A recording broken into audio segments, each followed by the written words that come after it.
Hey everybody, good afternoon. Right here at about 12:04. Pastor Mark with you. How you doing out there in Corona land? Welcome to all my Coronites. How are you surviving here in the land of Corona? Pastor Mark with you here with Midday with Mark. Guess what?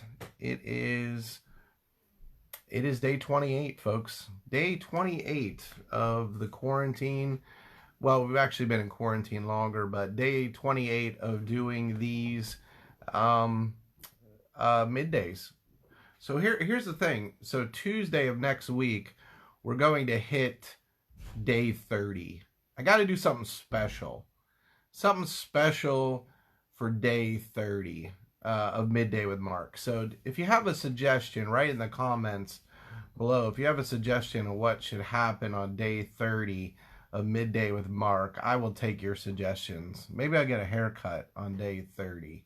How about I can figure that out? Some way to get a haircut on day 30. I have a good friend, Anna, who could cut my hair because it's just getting out of control. It's just bad. It's just yeah. It's just really a lot of hair. You guys got a lot of hair too? I mean, anybody had a haircut in the last month? I went into this needing a haircut, and now it's just out of control. So welcome to Midday with Mark. Glad you're here. Give people a moment to jump on. Sorry, don't worry, I don't have coronavirus. Just a cough. Comb your hair. Thanks, Paul. So real quick, we always do a few things as we get going here. So if you're watching this live or you're watching this on playback, either on Facebook or YouTube, glad you're with us. Let me give you one of our daily features. Everybody, check it out. Oh, you only get a quick peek. It's like Bigfoot today. You know, like Bigfoot. You never get like a whole bunch of Bigfoot. You just get a little taste. So same with the rogue Christmas tree over here in my house, which needs taken down. So I'm gonna give you the ability over the next week to vote thumbs up or thumbs down on the Christmas tree staying up. So you can give a thumbs up, or you can give a thumbs down, or smiley face, or frown, however you want to vote. You can vote on whether the Christmas tree stays up. Vote in the comments, and we'll see what happens. All right, today's gonna be a doozy. I'm just preparing you, okay? So today's going to be a little different because of the book we're pulling off the shelf. Look, I already pulled a book off the shelf. But it's going to be a doozy, so buckle in, buttercups. It's going to be fun. But we got to get to the pop of the day first. So we have to look at the pop of the day. I collect pops. I got a bunch of them. Yesterday was Morpheus. Oh, and I forgot to figure out how to change my screen so you don't have a mirror version of it. But yesterday it was Morpheus. It was Morpheus. Today we're going to another great character. So today's pop is Space Ghost. How many of you remember Space Ghost? It came back later as Space Ghost Coast to Coast. It was almost like a spoof of itself. It was like a talk show format with Space Ghost doing talk show. But he was a superhero, Space Ghost. So I don't know if you remember Space Ghost Coast to Coast, or you remember Space Ghost. One of my heroes, Space Ghost. So that's the pop of the day. Pop of the day is Space Ghost. So there's those things out of the way. So let's get to our book on the shelf. People ask me about these books, and they say, Mark, do you read all these books? And by the way, this is about a third of my books, I would guess. And it even goes up higher. So if you look up there, look at that. It goes way up there too, because those are all my commentaries and things that I use for preaching, and there's more pops over there. I mean, like, it's crazy how many books. And there's tons of books like over here in the living room. So lots of books. I have a problem with books. I'm more than willing to admit that. So the book I picked today, this is going to cause the stir, okay? So if you're watching this live or you're watching it later, I just want to let you know, first off, this is not political, okay? If you know me, you know I'm not a political person. But we're all political in that we have to make decisions that involve politics. So the book of the day, are you ready for this? So here's today's book, all right? and we're going to look at a little bit, is called Why Liberalism Failed. Why Liberalism Failed. Now, it's by Patrick Deneen. And just so you know, it's not talking about liberalism as liberal conservative, okay? So it's not talking about liberalism that way. It's talking about our democracy, which is a liberal democracy by its definition, or we're really a republic. So we are actually, liberalism being the form of government that rose like out of the Enlightenment and on the ideas of the Enlightenment, okay? And so that is the definition of liberalism. So when you hear me talk about liberalism today, I'm not talking about liberal versus conservative like in our culture right now. That's not what it is. When Patrick Deneen's talking about why liberalism failed, he's actually talking about our complete republic, okay? And so he writes this. I mean, this book's fascinating. I mean, this is a prophetic book, okay? So, like, you know, another prophetic book for me was like Aldous Huxley's Brave New World. You want to read a book that describes the world as it is right now, read Huxley's work, The Brave New World. This book is like that and has so much to say. But here's what he says. So if you're joining in late, you got to go back and watch. If you think this is political, it's not. All right. So he says, liberalism's success today is most visible in the gathering signs of its failure. It has remade the world in its image, especially through the realms of politics, economics, education, science, and technology, all aimed at achieving supreme and complete freedom through the liberation of the individual from particular places, relationships, memberships, and even identities, unless they have been chosen or worn lightly and can be revised or abandoned at will. All right, so what he says right here, all right?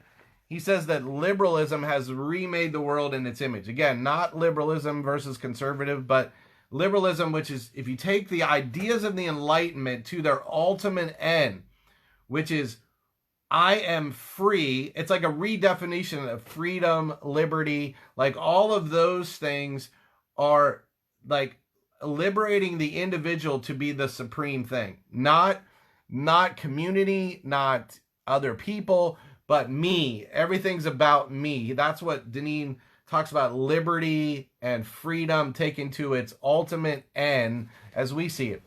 This is where the scripture talks about, right? About I don't have freedom to indulge my sinful nature. But if you take liberalism, liberal thought, that's not liberal versus conservative. Let me say that again. But when you take it to its end, because Deneen calls actually our current political system, he says this: both main political options of our age must be understood as different sides of the same counterfeit coin. I've been saying this too, that liberal and conservative, as we have defined them today, are two sides of the same coin, both counterfeit. All right. So he talks about how, you know, if we take liberalism is just living out its ultimate ends. All right, it's doing what it's meant to do.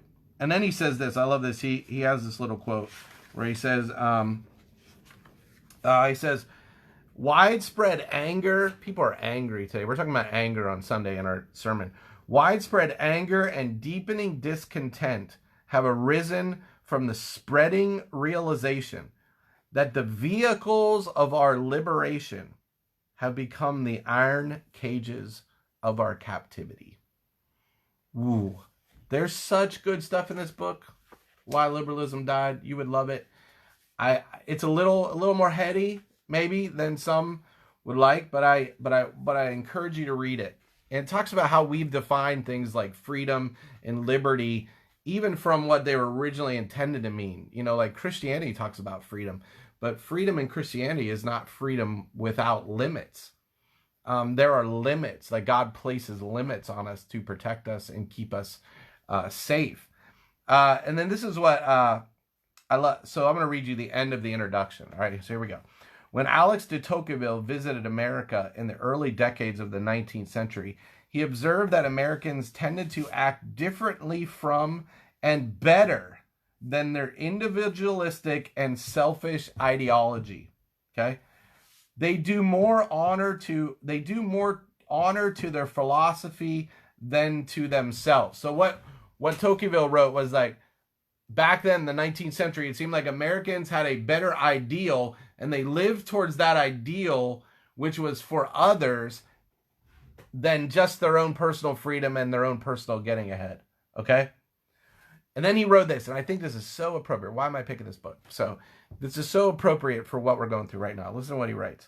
This is what Deneen writes. What's needed now is not to perfect our philosophy any further, but to again do more honor to ourselves. Okay?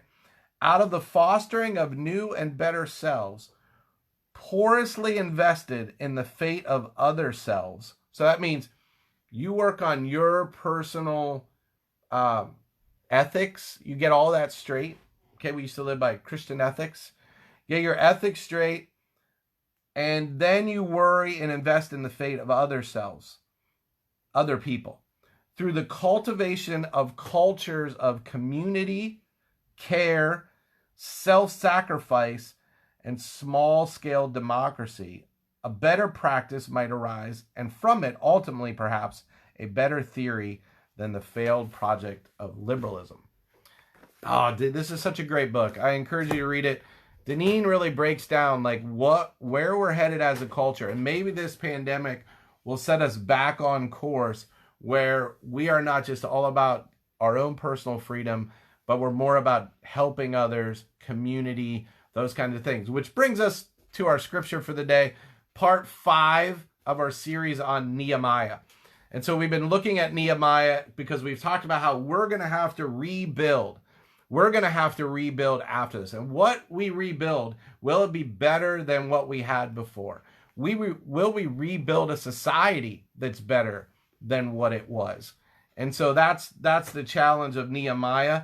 Nehemiah was rebuilding a wall and the gates. And we said those are provision, that was the protection and the pride of the people. The walls protected the city, and the gates were the pride of the city. All right, and so there is the rebuilding of the pride of the city and the protection of the city. And so what will we rebuild when we rebuild, and we rebuild everything, church, economics, everything? What will it look like? So we are at chapter 4. So we said yesterday that when you do something for God, there is opposition that will come. There's always going to be opposition. And in chapter 4, we come to the opposition. These 3 guys have kind of been hanging out on the periphery of our story. Sanballat, Tobiah, and Geshem. They are the villains of the story. They wear the black hats in the story. And so this is what it says in chapter 4. And today there's going to be a little more scripture than usual, but here we go. Chapter 4 of Nehemiah. It says, when Sanballat heard that we were rebuilding the wall, he became angry and was greatly incensed. He ridiculed the Jews, and in the presence of his associates and in the army of Samaria, he said, what are these feeble Jews doing? Will they restore their wall? Will they offer sacrifices? Will they finish in a day? All right, there's a lot of sarcasm here, all right? Can they bring the stones back to life from those heaps of rubble burned as they are? And so, like, Sanballat's like the big mouth, all right? Like, he's got diarrhea of the mouth, right? He's just flowing, all right, with insults. Because whenever you want to change and go in a different direction, whenever you want to do something that God has called you to do, there will always be insults. The insults might come from your enemy. The insults might come from well-meaning church people. The insults might come from your own family, your spouse sometimes, because people might not be on board with what God is doing in your life, what God has called you to do. They might not exactly be on board. Now, you got to listen to wise counsel. And so you got to have a lot of wisdom here, a lot of discernment. But when there are insults coming in against something that God's called you to do, this is when you have to decide who you're about. Like, remember when after Jesus rose from the dead, the disciples were called in by the Pharisees and said, You got to stop speaking about this guy. You got to stop talking about Jesus. And the disciples, I think it was Peter, James, and John, or Peter and John, I think it was. Peter and John said, you tell me what's better for us to listen. Should we listen to you or should we listen to him? And we're gonna stick with him. We're gonna stick with Jesus. We're gonna stick with what God told us to do. And so the insults are gonna come. And so it comes from Tobiah. All right. Or it came from Sanballat. Then Tobiah chimes in. Tobiah the Ammonite, who at his side, said, what are they building? Even a fox climbing on it would break down their wall of stones. And so again, more insults. And then Nehemiah says, hear us, our God, for we are despised. Turn their insults back on their own heads. Give them over as plunder in a land of captivity. Do not cover up their guilt or plot out their sins from your sight, for they have thrown insults in the face of the builders. By the way, this is kind of Old Testament justice, right? There's not a whole lot of grace for enemies here. There's no teaching yet from Jesus saying, love your enemies. And so he says, turn it all back on them. And so verse 6 says, so we rebuilt the wall till all of it reached half of its height, for the people worked with all their heart. Now, notice there, the wall is half built. And here's what happens in the middle. Like, look, there's usually a whole lot of energy at the beginning of anything. And we saw Nehemiah, we saw the energy that there was to start. There's a Wild West moment, riding around the city on a horse, and everybody's excited, and they have that Braveheart moment, like, woohoo! But what happens in any project, anything in life, the messy middle happens. In leadership, the messy middle happens. And things get difficult. No, it's not on backwards. My shirt's not on backwards. It's just a mirror thing, all right? And so I should have put it on backwards, right? So there's the beginning phase when everybody's rah, rah, rah, but then there's the messy middle.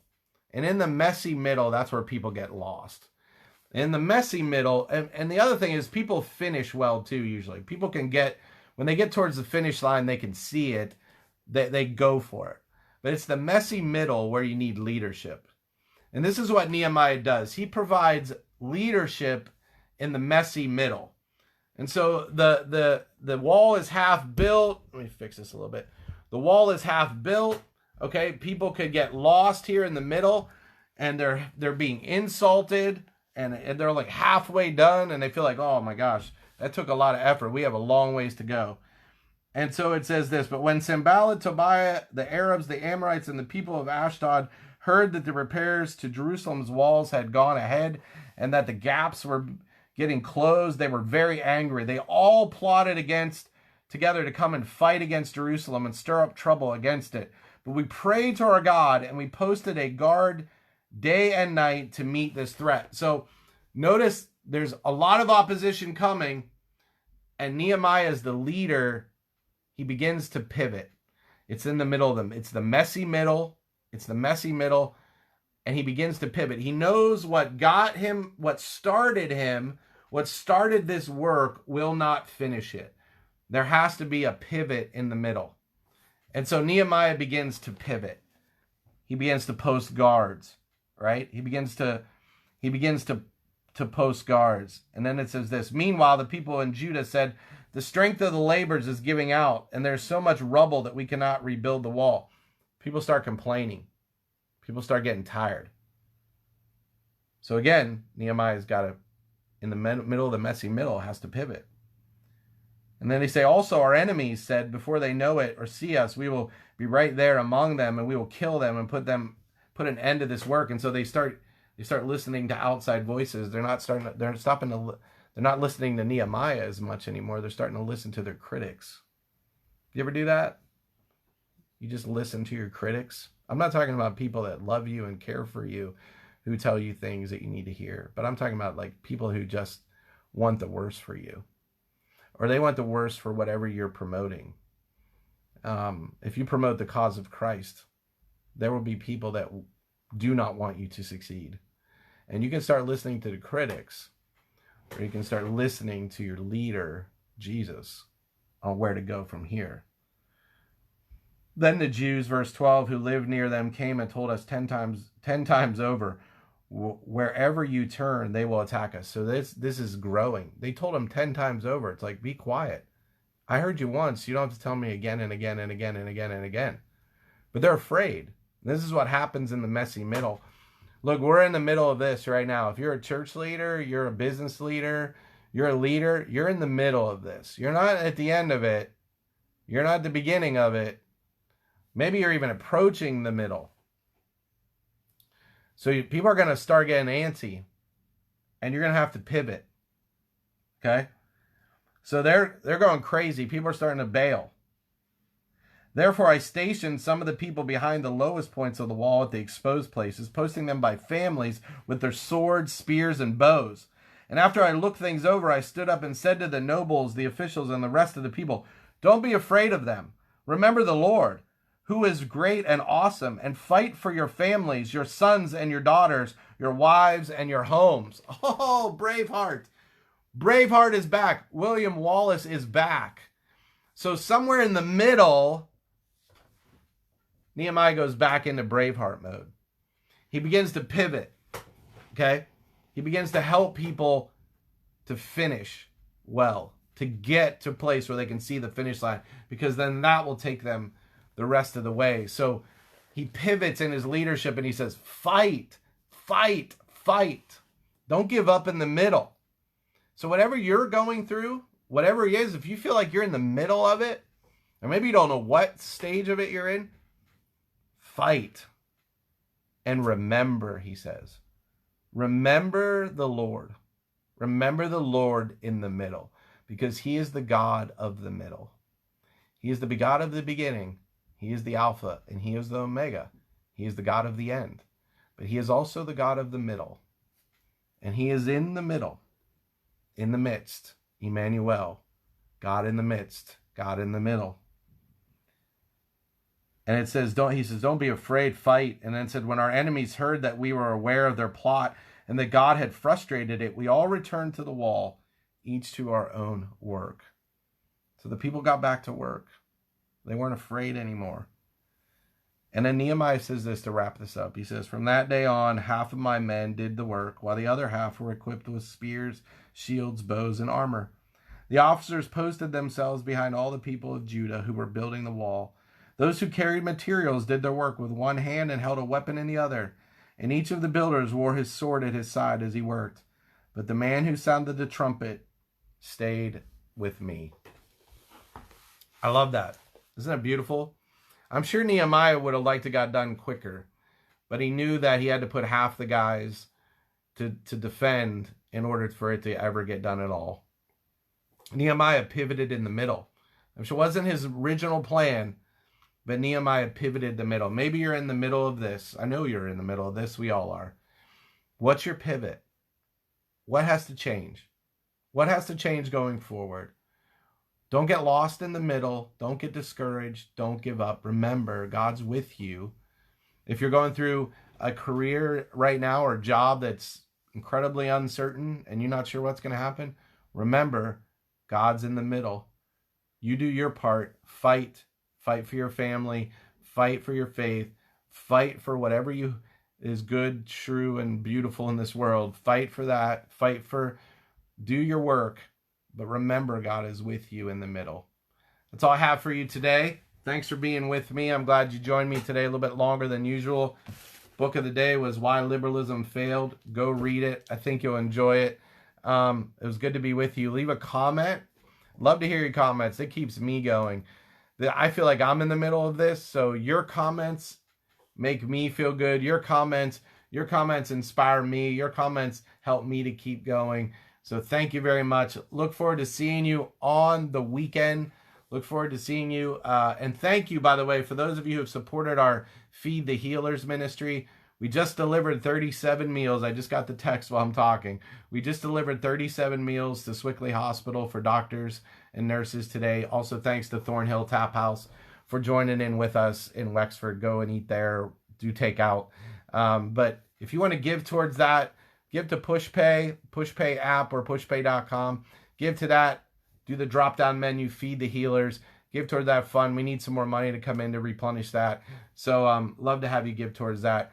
Thank you so much. Thanks for being with me. We'll be back on Monday with Midday with Mark, and we will be back on Sunday morning at the River Franklin Park online. So check that out, YouTube or Facebook, 8 o'clock, 9:30, and 11. This week there's a special Zoom meeting in the middle, so join us for that. We'll have live communion. We'll have some live prayer. Love to have you join us between the 9:30 service and the 11 o'clock service at 10:30 and 11. Love to have you join us in the middle, in the messy middle. Love to have you join us for live communion prayer. Take care. Love you guys. See you soon. Bye.